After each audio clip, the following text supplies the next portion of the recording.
Welcome, dear readers. You are listening to Time to Read, a Winnipeg Public Library podcast. We are coming to you from the prestigious Carol Shields Auditorium in the excellent Millennium Library, which is located on Treaty 1 territory and on land that is the traditional territory of the Anishinaabe, Cree, Oji-Cree, Dakota, and Dene peoples, and the homeland of the Métis Nation. On today's slate, The Long Way to a Small Angry Planet by Becky Chambers. I'm Alan Chorney, known in library circles as the branch head librarian of Transcona Library. Across the table from me is... Hi, I'm Trevor. I'm the den mother of my current feather family, the Louis Riel Library. Across the table from me is... Hi, I'm Erica Ball. I'm the branch head at the Fort Garry Library. Hi, I'm Kirsten, and I'm the branch head at Harvey Smith Library. A good book can carry me away from an average and ordinary day, yeah. So keep it down, leave me alone, close the doors and turn off the phone, 'cause all I ever really need is a little more time to read.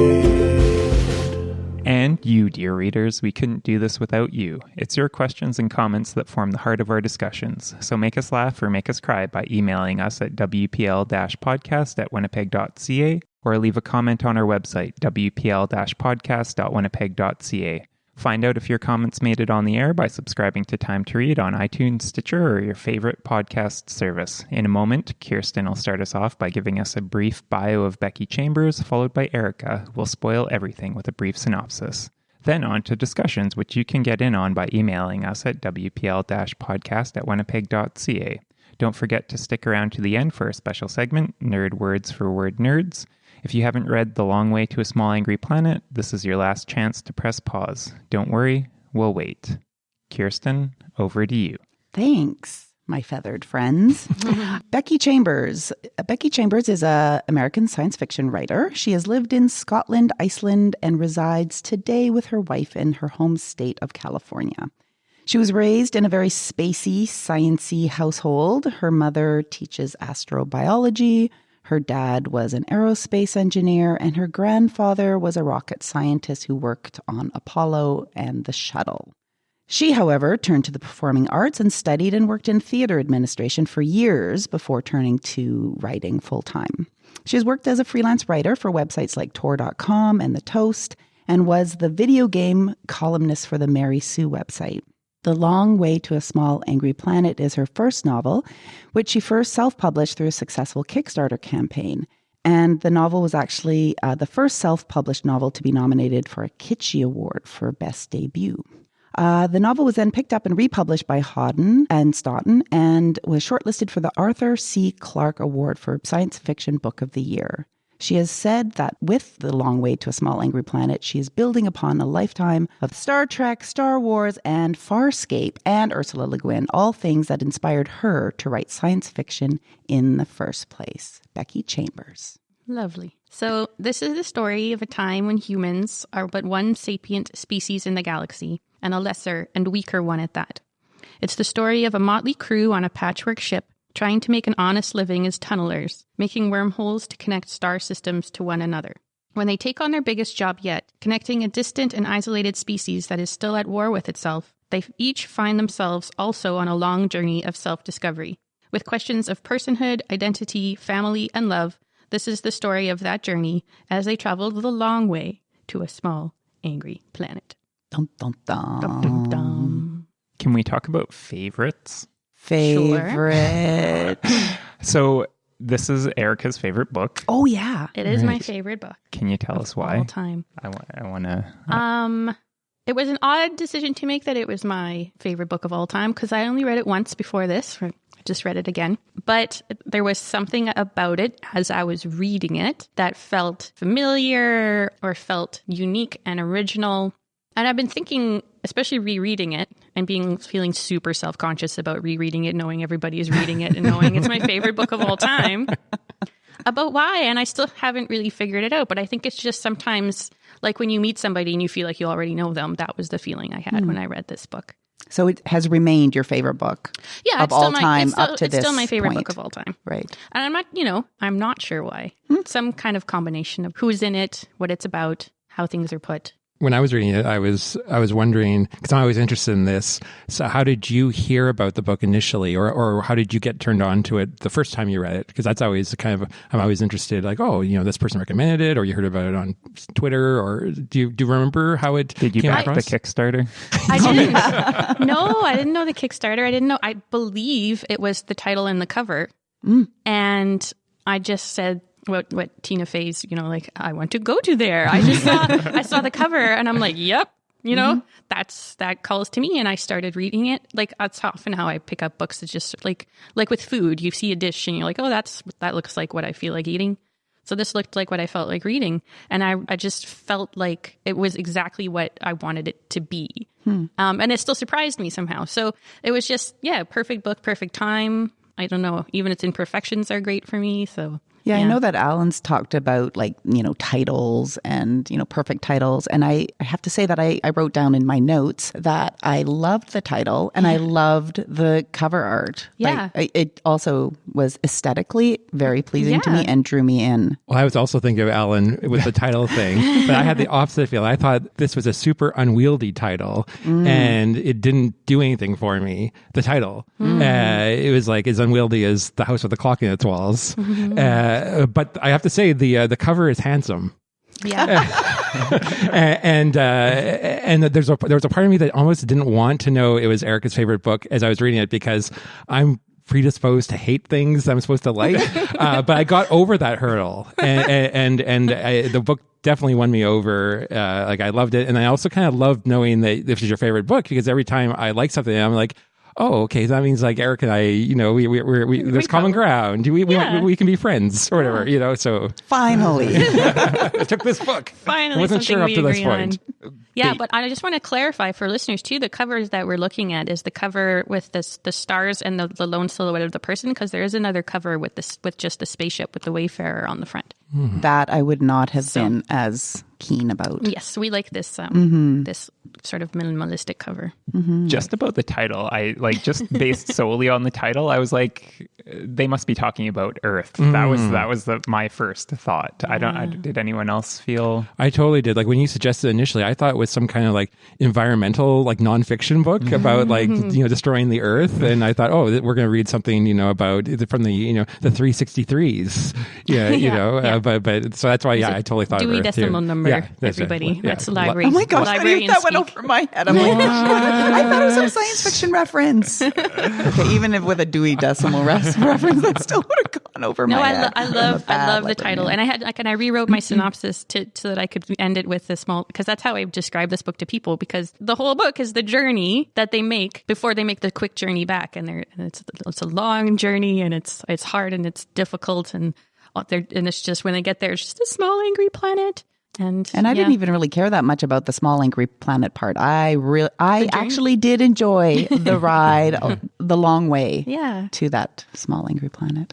And we can talk about this too, but it seemed like for something that was like their contract, they didn't mind taking like detours. It's like a road trip. Yeah, like right? they went to Sizzix's home planet. I'm like, why are they going here? Like when they went to Cricket, on the way. It made sense because Cricket, they had to buy like that special shield for the ship and everything. But I'm like, they're just hanging out here, and so we can see her Hatch family or whatever. And they got a pretty sweet contract though. They were like, you just got to get here by this time. Right. We don't care how you do it. You don't have to punch it. You can ping pong. And she was the one plotting the route, so it's very convenient that her oh, that's a good point. Yeah, because she was the pilot. Was sort of on the way. Right. So we did ask on social media that we said that Becky Chambers created a universe full of otherworldly creatures and characters, sapient and otherwise. Did you have a favorite culture, a favorite character? Dr. Chef.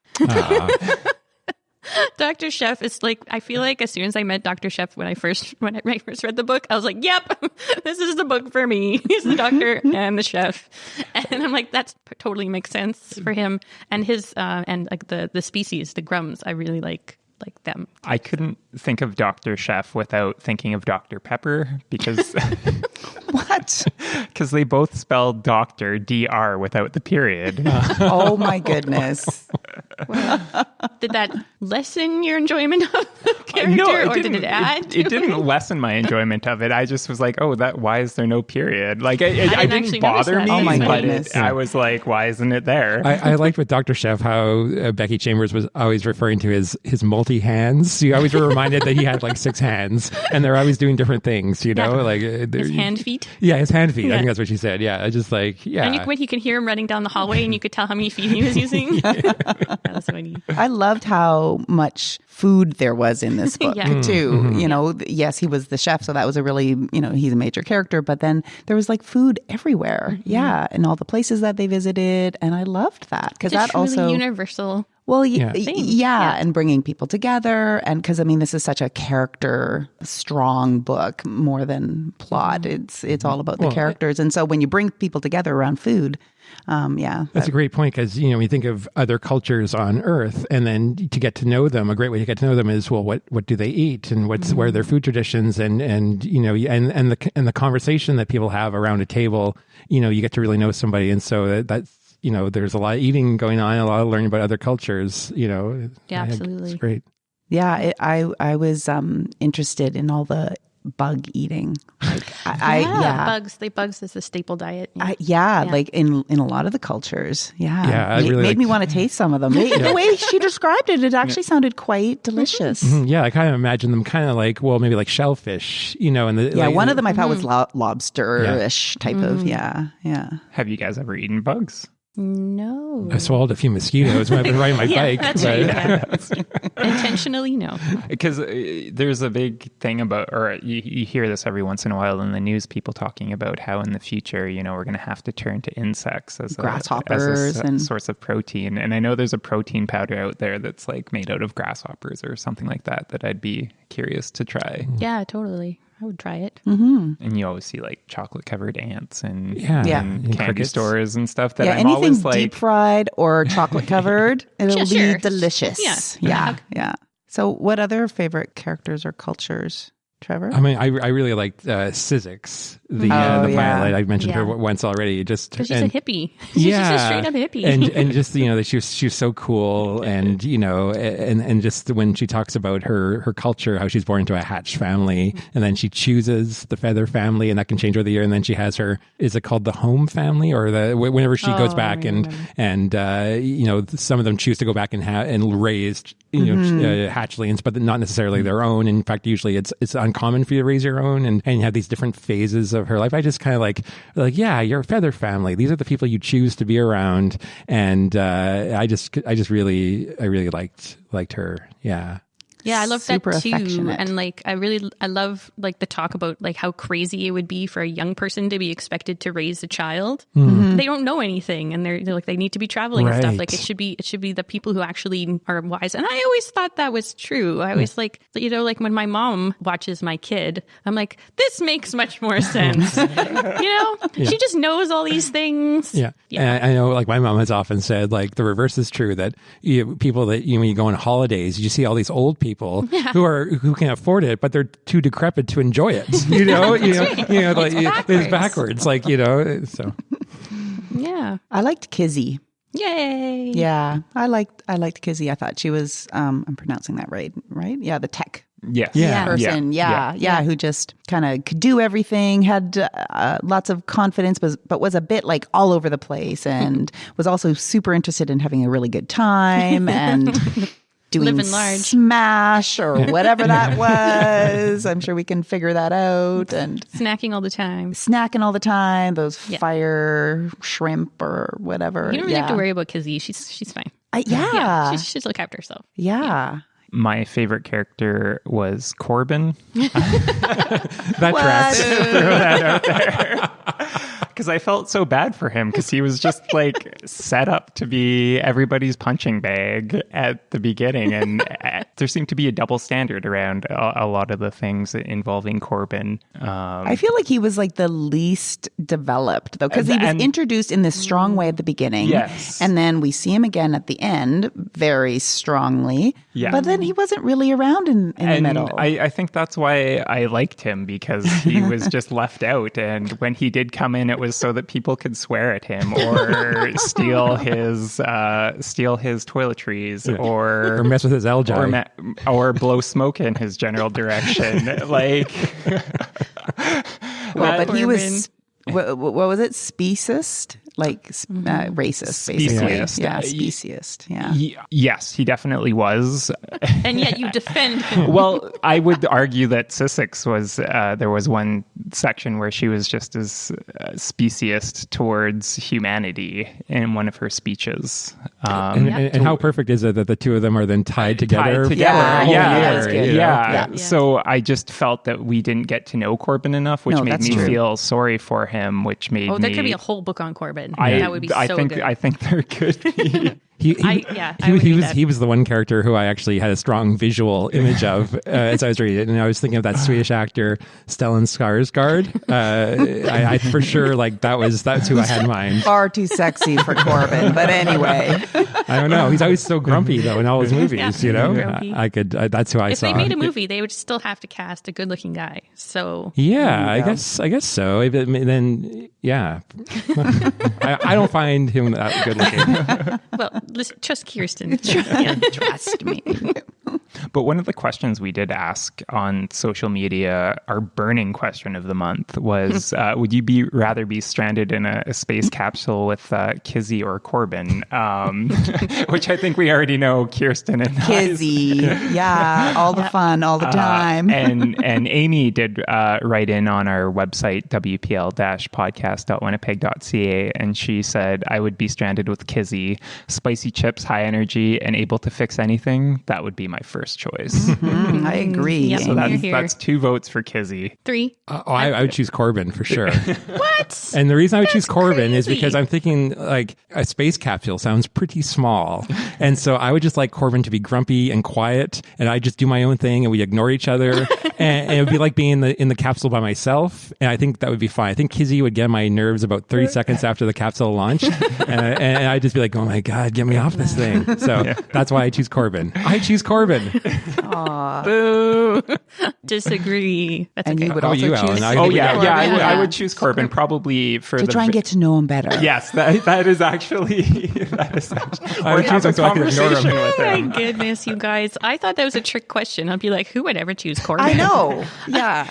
Good. So I was worried that it would be obvious. Well, because I came up with the question that I would choose Corbin. Well, that's hilarious. And I'm afraid if I was in a capsule with Sussex, it would turn into sexy times. Well, of course it would. Of course it would. It's Sussex. That's how she passes You the might time. see it as sexy time. She just sees it as, just chatting. an afternoon. A hobby. Trapped in a pod. We have very different memories of that space capsule trip.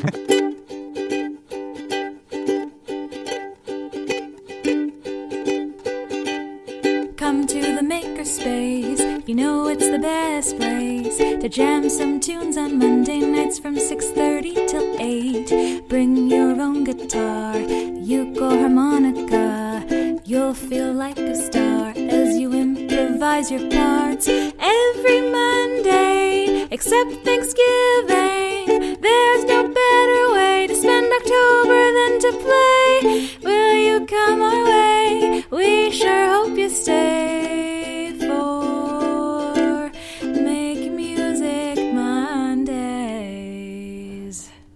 Join us at the Idea Mill every Monday in October from 6:30 to 8 for Make Music Mondays.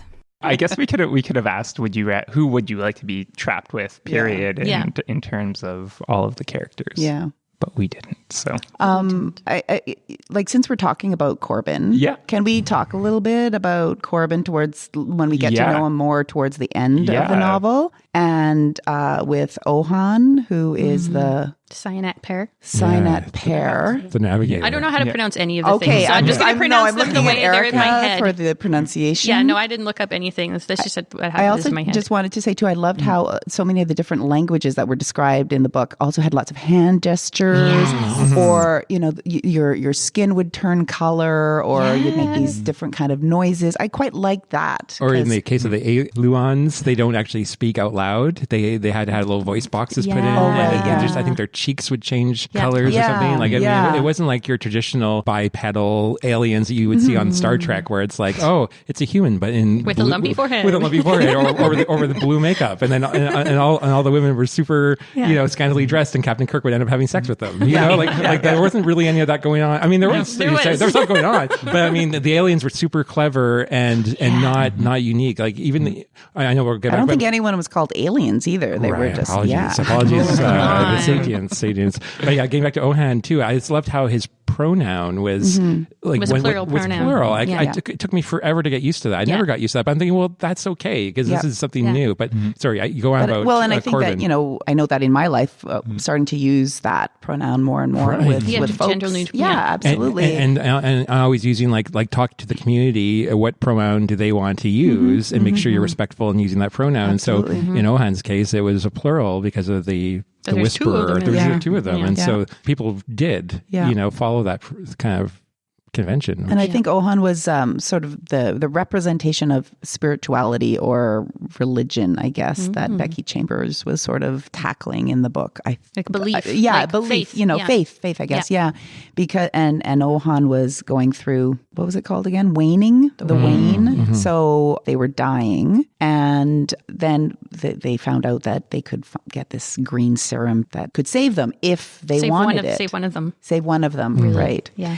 I know it's all very complicated. That might have been some of the stuff that I skipped over a little bit. But so they brought the serum back with them, and poor Ohan is getting, dying, but is okay with it, and was very, very clear that they did not want to have this serum at all. And then at the end, Corbin injects them with them with the serum. Yep. So What did you think about that? Well, so I think because they go to the planet with the solitaries. So Ohan is part of that culture, is a part of a symbiote from birth. And then there's No, they're infected after. they do call it infected virus, with the virus. And so there's a planet of what's the species called? Does anyone? I don't remember.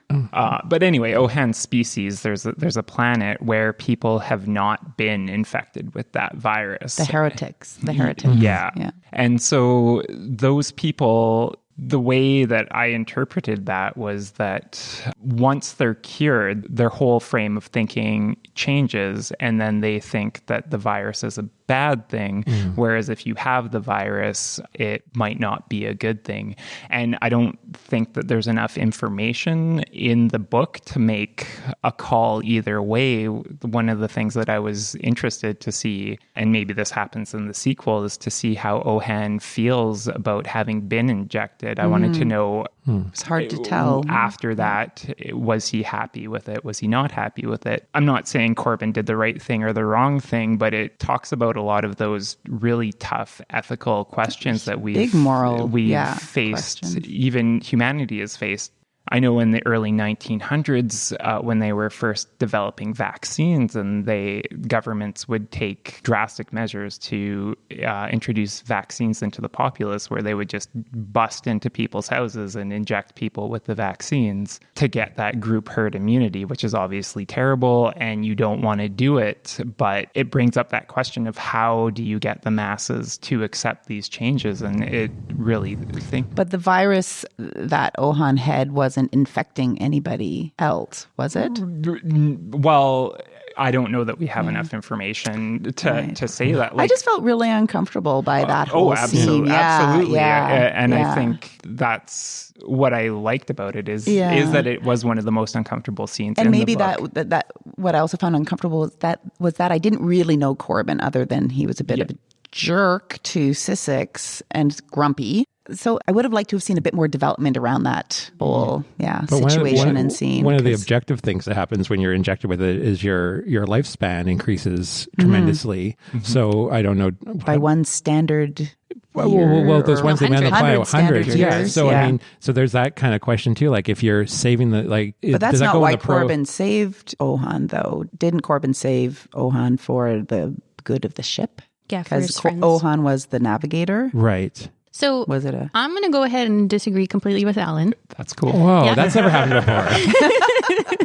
I know it's actually a common occurrence, but my reading the first time and even more so the second time was that it was very clear to me that the Whisperer is a parasite, that kids are infected after birth, that it drastically reduces their lifespan, and that it's the one speaking when it's saying, no, don't use that vaccine. No, don't use that vaccine. Yeah. So yeah, I was totally fine with, because to me it's the same as you know, like forcibly preventing somebody from committing suicide because they were dying when they didn't have to be dying. So that was my take on Corbin and Ohan. Or another take similar to that is somebody who, say, for religious reasons, does not accept, say, blood transfusions or medical surgery or things, and then but not respecting that. Except that in that case, they're presumably thinking clearly. Right? In Ohan's case, I'm saying it wasn't him making the decision. It was the Whisperer trying to stay alive like a mental mental illness that kind of reframes maybe objective truth. Yeah, when you become delusional. So, This is why I need to talk these things out with you guys. so that's how I. So do you think Corbin did the right thing or the wrong thing? I think he did the right thing because my only reservation is. Because I don't know what the Whisperer is, and if the Whisperer could be considered its own sapient being, in which case it's murder, right? But it was going to die anyway. It's the other thing. But it was like either Alan said, we two died or one. Didn't have tons of information. Yes, and I might have skipped over some of it too. If it was like which too makes it so detail-y. interesting because we have to sort of interpret. Right. Yes. Yeah. So yeah, Corbin, hero or villain? you tell us.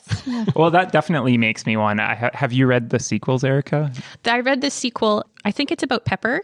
Okay. So it's not a direct sequel. It's more like a. I thought it was Pepper and Corbin. No? Corbin It wasn't was in Pepper it? and Lovelace. It's mostly Lovelace, Pepper's right. backstory and her and Lovelace Right. after they leave the ship, which was great, and it's good. It's very different kind of book. Like it's very different in what it tackles. It's really good. But what I really want, and the third one is coming out soon. It's called Record of a Spaceborne Few or something like that. I really want the story of the people on Cricket, the two brothers and the girl. That's the story that I Passionate really. archivist. Yeah. So good. I know. I just loved how they were barbecuing when those crickets were all flying at the shield. Like, and they're all, that she is ready to be the protagonist of a whole other story. So I'm really looking forward to the third one and seeing if I really like that diversion when they're on the planet. I was like, I love good. Cricket. I love these characters. right. Yeah. I love them. Bear and Nib and then and And the sister. the sister. Yeah. They're badass. So we had a fan write in. Well, Amy wrote in, who's our biggest fan. She's the biggest fan base. fan. Contributor. And she wanted us to really talk about the Sussex Rosemary hookup. Yeah. She's like, can you please talk about the Sussex Rosemary hookup? I loved this. I loved it too. I have to admit, I was totally naive the first time around and I didn't see it coming. And part of that is, I guess, like being familiar with sci-fi, lesbian relationships haven't played a big part in science fiction just because women in general haven't played a big part in science fiction until relatively recently. So, but the second time you see all the hints of Rosemary If you're a close reader reading it for the first time, like I was. And you notice things like I doctor without a dot. I totally saw it coming from the second. Yeah, I that should have. Yeah. I absolutely should have. It was built up very well. But I guess I sort of felt like Sussex in that moment where she was like, it has something to do with she's washed and changed her clothes and something's different with her hair. And this is how humans communicate something to me. And that scene, I was just like, oh my God, this is crazy. But I loved that hookup. And then, Yeah, I really like it in books when you get hit on the head with something at the end, and then you can go back and reread it and see all the little seeds being planted throughout the story. I think that's the sign of good writing. Well, and last week, Kirsten, you and I were talking about this book before you read it, and you were saying that it was pitched to you as lesbian science fiction. And I was like, what? Because I had read it, and I mean, there's so much more going on than but it's kind of interesting that was sort of, if you the elevators pitch. But this is the other thing that blows my mind. We're talking about it as though the weird thing is that they're both female characters. They're different species. Yeah. But this is the part that becomes the focus, and that to me is really weird. And I don't know if that's what weirder had for become us. the focus here. Yeah. But that's what we're talking about, it being a surprise because they were same gendered characters, even though they're completely different species. Do you think that's what Amy meant by her question? Or was it more that... I don't know. Just that she just really loved that it was... In the way that Rosemary could give Sissek something that she really craved to be available. It's just like so selfless, really, in that way. I mean, I'm sure Rosemary was getting something out of it too. But it was lovely. I also, just one more thing about Sissek, I love that part where she was molting or whatever, and she's super itchy, and Dr. Chef is trying to, scratch her or whatever. Like, it's so great. I was laughing out loud. Did anybody else when I read that think that maybe she'd picked up something from the stranger in the market that she was canoodling with? Because the first time I was really that happened right after that, right? Because they talked about how it was premature molting and stuff like that. I'm like, did she pick up some sort of skin thing? She got the scabies. Well, and I haven't read a lot of science fiction, so I didn't know if lesbian encounters are rare or not rare in science fiction. I mean, not what I've read. But when I was reading this, and what I really liked is also just how many female characters are in this book, and it's just sort of of course they're the tech, they're the ones who pilots, go to war. they're the go to war, and they're just super strong characters. I just found it. Yeah. I mean, I think I was like sort of halfway through when I was finally like, oh my gosh, almost the majority seem to be female characters. Yeah. Which was just a really nice realization. Yeah. Yeah. It was refreshing. Yeah. So there's been a lot of discussion. Trevor was talking about this just before we were recording, and Amy wrote in as well to talk about how interesting it was that we did read two sci-fi books back to back. And Amy said it's interesting, the similarities, but also the differences between these back-to-back choices of Walk Away and TLWTASAP. Walk Away was about wanting to leave your body behind for a digital life, and this month circled an AI wanting to move into its own body. Angry Planet also wrote that the ship's AI was shaped by its experience with the crew, which mirrors my favorite idea from Walk Away about people being shaped by those around them. So I'm going to look across at Trevor and say, discuss. Well, I was really glad that Amy brought up the previous book, because I often think sometimes what we take out of a book we're reading is informed by what we've just read too. And so when in Walk Away, I almost felt like these were almost the same universes, but centuries apart, where we see the new society being built in Walk Away, like the first days of a better nation. And in Long Way to a Small Angry Planet, you see sort of the first centuries of a better galaxy in a way. And I think that's pretty much what I had to say about that. The two connected. There definitely seems to be linkages between the discussions in one and then discussions in the other one. I kind of liked how they spoke about humans in this book and how it was like, well, humans, could they really actually conquer anything? That's laughable. Or I think they talked about humans couldn't be that tech savvy and living on this isolated planet, because if they were, then they would have been trying to make money out of it. So I kind of like that whole kind of discussion, which sort of also feeds into the Walk Away book, where basically people were kind of self-destructing, and yet some weren't. I didn't read the book. Yeah, well, I think it also speaks to what a lot of people are thinking about right now, which is, the degree to which digital stuff's taken over our lives and how you define yourself and how you think of yourself versus the possibility of artificial intelligence. Yeah, there were quite a few interesting thoughts about artificial intelligence in this book. And one of them, at one point, they talk about artificial intelligence and how it can never be smarter than the people who create the artificial intelligence, which I don't think is true. I think that there is definitely the possibility of creating an AI that is smarter than we are. But that just opens up a whole lot of rabbit holes of thinking about what happens with AI, and one of those problems could be what happens if we create a sentient AI, and what kind of rights does it have, and what kind of responsibilities do we have for creating such a life? Yeah. So what did we think about Levy and the questions of whether she was a person and what kind of rights she would?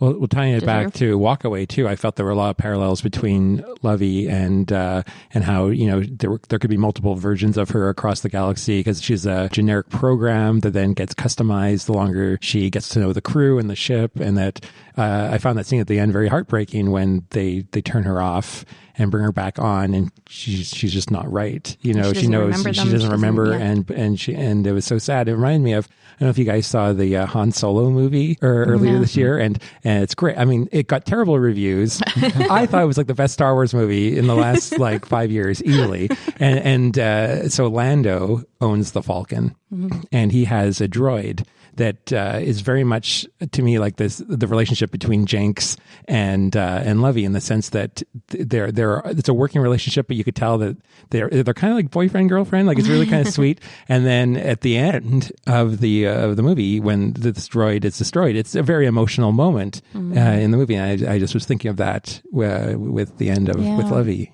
I mean, the way it was written, you sort of forgot that this was actually like a steel box until the descriptions of Jenks kind of resting his cheek against the cold steel. Yeah. But I mean, the way it was all described, I mean, it was very, very touching. And when they turned her off or rebooted her, that was quite touching. So I was interested to know that, so Lovey was named after Ada Lovelace, who I didn't know really who this person was, who was a one of the first English mathematician. Yeah, she was a countess. Daughter of Lord Byron, the poet. What? I did not know this.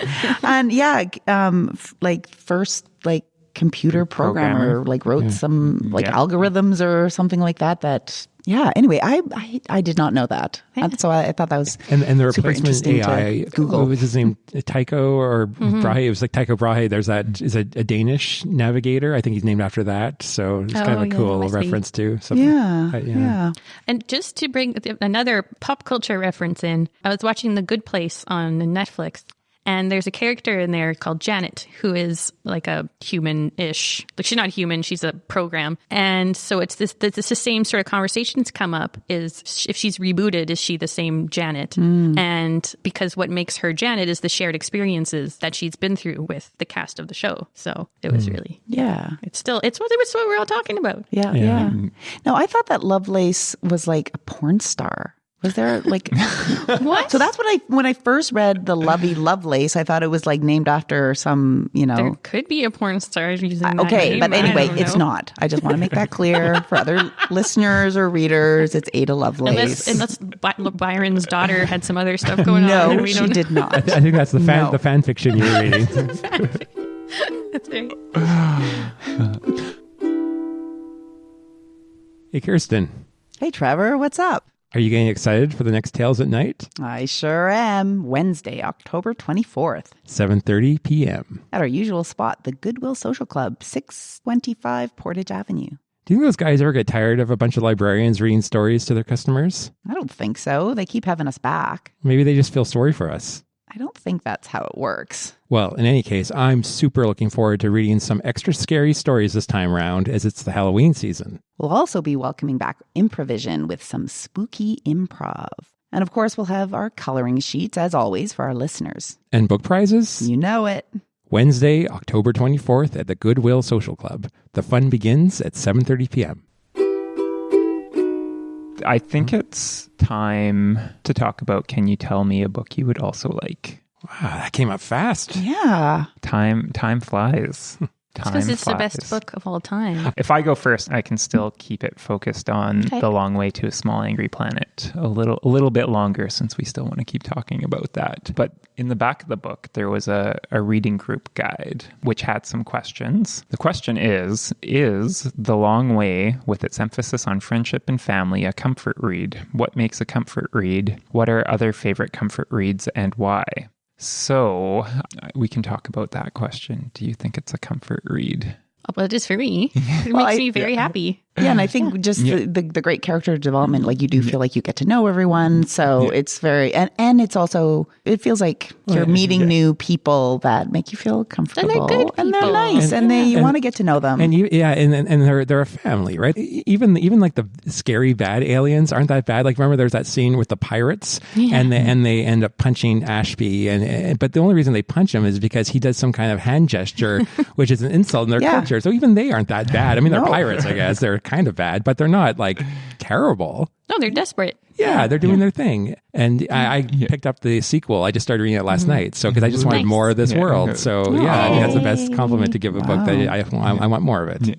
So, so that really got me thinking on comfort reads. And I don't generally read comfort reads. Like, I kind of know those types of books that people read for comfort. And I was like, I don't really read those, although I enjoyed this book. And then I was like, what do I find comfort in? And I was thinking about sports movies, which is definitely the type of, I don't even really like sports that much. And I especially don't like football, but I love football movies. They're great. Like, Remember the Titans, The Blind Side, they're all good. And so, which got me thinking about Moneyball, which is a fantastic movie. And the book is even better. I never read a sports book before, and I just like tore it up in like 2 days. So that's my book that you would also like, is Moneyball by Michael Lewis. And that's a comfort read for me. Nice. Well, I don't have a comfort read, but a science fiction book that I also liked, because there are very few, is Station 11 by Canadian author Emily St. Mandel. Oh, good. Yeah. Okay. It actually did win the Arthur C. Clarke Award for science fiction, even though it's cataloged in the fiction at the library. But anyway, which is probably why which is probably why I read it. It's not set in space, but it is a post-apocalyptic world, and it's sort of almost like a road trippy thing as well, with these traveling theater caravans and talking a lot about relationships and characters as well. So I think maybe that's the type of science fiction book that I enjoy. So, and there's lots of sort of suspense interwoven within it as well. So that's the science fiction book I also liked, and maybe you would like as well, Station 11. I had at the library one of the people who's in a book club with I guess it sounds like an interesting book club. It's not a library book club, but they come in and borrow books from us all the time, and it sounds like they've got a lot of members of various ages and various reading interests, from newer adults through seniors is kind of what it sounds like. And I guess some of the younger people are more into the sci-fi, and the older people are not so into the sci-fi. So she was asking, what's your point, Alan? No, about our group here. So she was just asking for recommendations that everyone might enjoy. And so I did recommend Station 11. And she came back and was like, everybody loved it. It was so good. I have to rethink sci-fi altogether. Well, the book that I picked for another book that you might like if you like this one, that's not the name of the segment, but it's close enough. One of the things I liked about The Long Way to a Small Angry Planet is the same thing I liked about Walk Away, where they would introduce concepts and not over-explain it and just leave it up to the reader to kind of infer. And one of the things in the book was talking about 10 days as opposed to talking about a week. And I think, well, yeah, of course, it wouldn't be 7 days as a week because that's an Earth thing. So you're going to adopt like a galactic standard, and maybe it's based on like the metric system. So 10 days is kind of like the standard, which was really cool. And another book that introduces a lot of ideas but doesn't fully explain it is a book called Do Androids Dream of Electric Sheep by Philip K. Dick. Came out in 1968. The DNA of the book is mostly the basis for the 1982 Ridley Scott film Blade Runner and its 2017 sequel Blade Runner 2049. And the part of Long Way to a Small Angry Planet that most made me think of Do Androids Dream of Electric Sheep is, surprise, the Corbin stuff. and whether he's a clone, where he wasn't, and dealing with all the philosophical complications of what that means for him. Those ideas also get explored in this book. That's my pick. You know, the whole 10-day thing and standard time or whatever it was called. But then at the end, they started talking about hours. And that threw me, actually, because I wasn't really paying attention to all the details. But that did throw me, because I'm like, why are hours still hours? Yeah. Like all the other segments of time were described in a different way. I don't know. It was. That's a good question. That's a very good question. I didn't notice the period, or I noticed the period, but I didn't notice the hours. Yeah, I wonder. Okay, so my comfort read, since you brought it up, is The Secret Garden. I read it every few years. Something about a garden in Yorkshire just makes me feel so good. But my book suggestion is All Systems Red by Martha Wells. It's book 1 of the Murderbot Diaries, and I'm pretty sure that everybody just calls the whole series the Murderbot books. It's a very funny story of the characters, in my mind, a cross between Kizzy and Lovey, because she's a sort of half human, half machine construct, and her job is to be contracted to keep science and exploration teams safe when they're going to new planets. So she's not really treated as a person. She's always put in the cargo whenever she's transported around. And she doesn't think of herself as a human, and she doesn't really like humans, except that she loves watching media about humans, like TV shows. And so all she really wants to do is download and watch media all the time. But sometimes she has to do her stupid job protecting the stupid humans.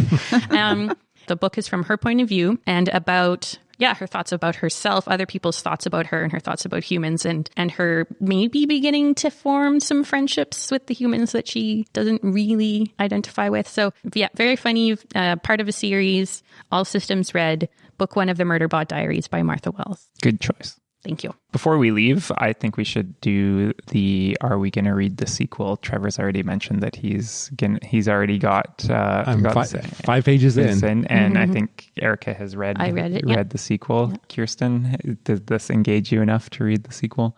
I will read it if we do another podcast book club. Write in it.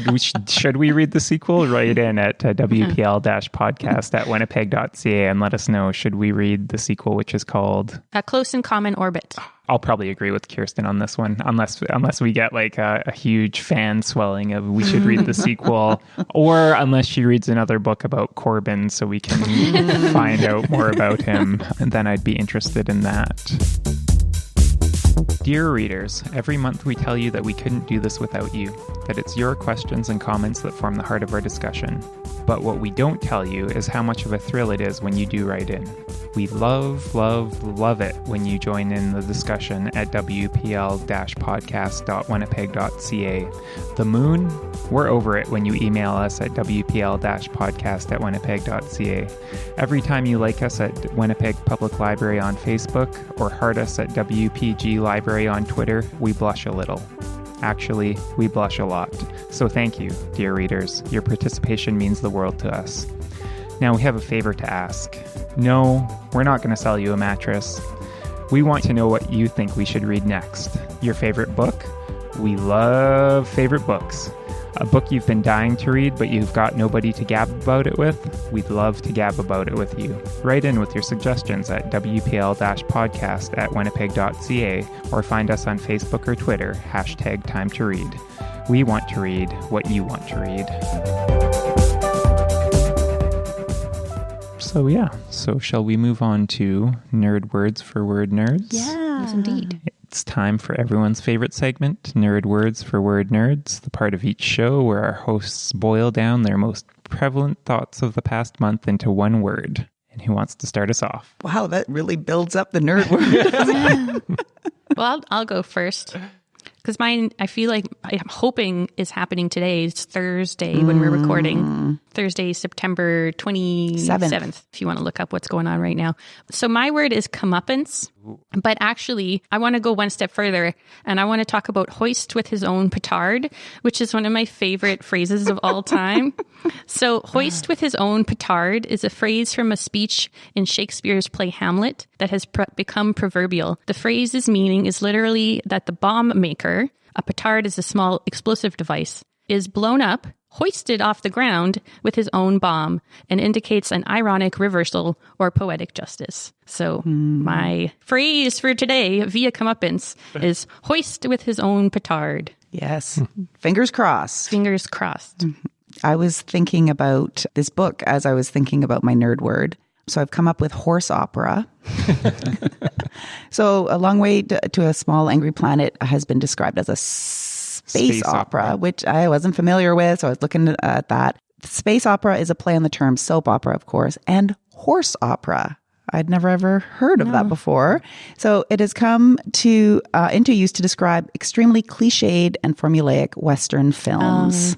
It has been noted that the plots of space operas have sometimes been taken from horse operas and simply translated into an outer space environment. And while the term space opera has nothing to do with music, horse opera actually is derived in part from the musical sequences featured in TV and films, which depicted the cowboy actually singing to the horse on screen. I had no idea. Yeah, it felt like Trevor was nodding his head not knowingly, like, oh yeah, horse opera. I know, I'm the singing to my horse, yeah. So while the term space opera was recognized in the early 90s as a legitimate genre of science fiction, the term horse opera has never been recognized as a subgenre of the Western. So horse opera. Wow, that's good. Which, sorry, I just want to jump in because the combination of Western and space makes me realize I went through this whole thing without talking about Firefly and Serenity, which was the first thing on my mind when I was reading it, especially with Kizzy and Kaylee being so similar and like all these crazy things. So yeah, there you go. And then the combination of Western and space opera. Yeah, Firefly. Sorry. For sure. Shout out to Joss Whedon. My nerd word is crack. But not spelt the way you think it's spelled. It's spelled C-R-A-I-C. And it's actually an Irish word. And actually, originally, it came from the Anglo-Scots word crack, spelled the way that you know how to spell crack. And then it was changed into the Irish word. And now the English have adopted it again, but spelled the Irish way. It's very complicated. But what it eventually means, it's an Irish term for good conversation, fun, news, or gossip. And often it talks about the crack. So you can say, so it's saying is, what's the crack? Which means like, what's going on? What's the story? It's the name for our new podcast. What's the crack? Exactly. And so We're not going to be allowed to call it that. So now that, the weather has turned, I was thinking back to the summertime, especially the night that all of us got together at my place and we had a barbecue and it was fun and we had crack, but not that kind of crack. And the only thing that put a damper on it was this guy across here was only eating potatoes. That would be night. That would be Alan. I'm gesturing to Alan, and so he would not tell us why he was only eating potatoes. Yeah. But I think now is the time that he should probably reveal things. I'm not sure. Let's see. So that's it. Crack. Over to you, Alan. Over to you, Alan. Okay, so it was in the summer, and we do this podcast together, and we're all friends. But I've never been to Trevor's house before, so he nicely invited us all over to his place for a barbecue. And of course, at the time, I was only eating potatoes. Of course. As one does. As one does. And I couldn't really talk about it because, I was basically doing a palate cleanse or like a sugar cleanse or a salt cleanse, where just to get my body off of the sugar, because, can get personal here, I was weighing the heaviest I'd ever weighed in my life. So I was like, I got to change something. So I decided to eat potatoes for 2 weeks, which is apparently a thing you can do. I don't recommend it. If you do decide to do it, talk to your doctor first, but just don't decide to do it. If your doctor says yes, find a new doctor. Yeah, especially because when I was reading about this, and I'm not going to go into my sources here, they were like, don't tell people what you're doing because they'll be like, that's crazy. Don't eat potatoes for 2 weeks. So I decided not to tell people that I was eating potatoes for 2 weeks or why I was eating potatoes for 2 weeks. So Trevor Trevor invited us out for potatoes. It was a weird go on the mind. Trevor invited us for a barbecue, and I had to reply, awkwardly, I will only be able to eat plain potatoes. I can bring my own. I may or may not have lost a bet, and I can't elaborate further, but I will bring a bottle of wine for everyone else to enjoy. I thought that the little bit of misdirection there would prevent people from asking questions. Was I ever wrong? People just kept on hounding me all night. What's the bet? Why can't you talk about it? I know. Calling it a bet was like, not a good I know, thing but to do. it made me think about it. And I guess this ties into long way to a small angry planet in how important food is to culture. And, even going somewhere and being like, oh, thanks for inviting me to a barbecue. I don't want to eat your barbecue. Like it's, I don't think you even brought potatoes either. Well, no, that's the thing. To be fair, I assumed we had potatoes. Because who doesn't have potatoes? And we didn't even have potatoes. I felt like a horrible host. Well, it made it awkward for everyone because I'm like, Trevor's making this nice barbecue and I'm not going to eat any of it. And then Trevor's like, I told him I would have potatoes. There was no potatoes. But I have to say, that whole thing, respect to Alan, because there was all this delicious food and stuff. He didn't eat anything. And if you were doing it sort of based on your own decision, there's no way I could have done that. I would have lasted a day. No, I wouldn't even lasted a day. Yeah. I would have been until I got home and was hungry and I didn't want a potato, and that's how long it would have lasted me. So good job. Well, thank you. So my word is leisure domain, which is my favorite synonym for sleight of hand. I think it's just got a nice word sound to it. So it can be sleight of hand or a display of skill or adroitness. So the example, according to Webster's, is a remarkable piece of diplomatic leisure domain. So I like to think of my email as a remarkable piece of email leisure domain. Attempted leisure domain. Apparently it didn't work out so well. Just intrigued us more. I know. I thought that you were saying leisure domain. Leger domain is what it actually looks like when you look at it written out. Hand. Yes. Yeah. Or tomorrow is light. Domain, 2 words. Yeah. Oh, you guys know more French than I do. But then when I just heard it, I thought it was leisure domain. And I'm like, leisure domain? This is my leisure domain. And I guess I should say the threshold for why I can talk about it is now is I hit my goal weight. So then all bets are off. And yes, and it was only 2 weeks that I ate potatoes, not until I reached my goal weight. Just to be clear on that. I thought your beard was looking nice. Yeah. Well, when you eat better, that's a nice shiny coat to it. The beard is at his goal length. The beard is at his goal length, so it's good. Everything's good. So, unfortunately, we have to sign off for this month. Thank you so much, dear readers, for tuning into this non-airy episode of the Time to Read podcast. Next month, we will be reading Devil in the White City by Eric Larson. Find it at your local Winnipeg Public Library branch. Be sure to join our discussion on our website, wpl-podcast.winnipeg.ca, or by emailing us at wpl-podcast@winnipeg.ca. If you find us on iTunes, we'd love it if you were to give us that coveted 5-star rating. And until next time, make sure you find Time to Read. Thanks for joining us for this episode of Time to Read. We were discussing Long Way to a Small Angry Planet by Becky Chambers. Time to Read is a production of the Winnipeg Public Library. Your hosts today were Alan Chorney, Kirsten Werman, Erica Ball, and Trevor Lockhart. Our webmaster is Aaron Seaburn. Our social media guru is Regan Brew. Audio production and music by Dennis Penner. Some of our comments today come from Amy. We want you to be part of the show too. Email us at wpl-podcast@winnipeg.ca with suggestions for books that you'd like us to read and discuss, and comments and questions about the book we're reading for our next show. Visit us on the web at wpl-podcast.winnipeg.ca. Check out our show notes with links to some of the things we talked about today, and take part in a discussion about the books we're reading. Next month, we're reading The Devil in the White City by Eric Larson. We're looking forward to hearing what you think.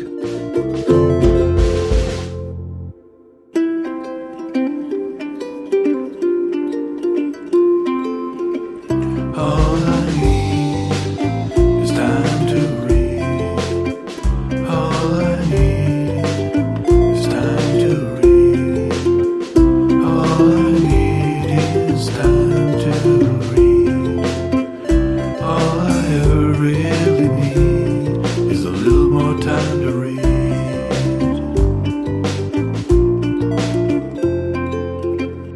Welcome, dear readers. You are listening to The Time to Read. I did it.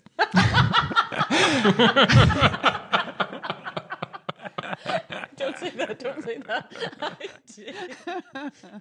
Your reaction.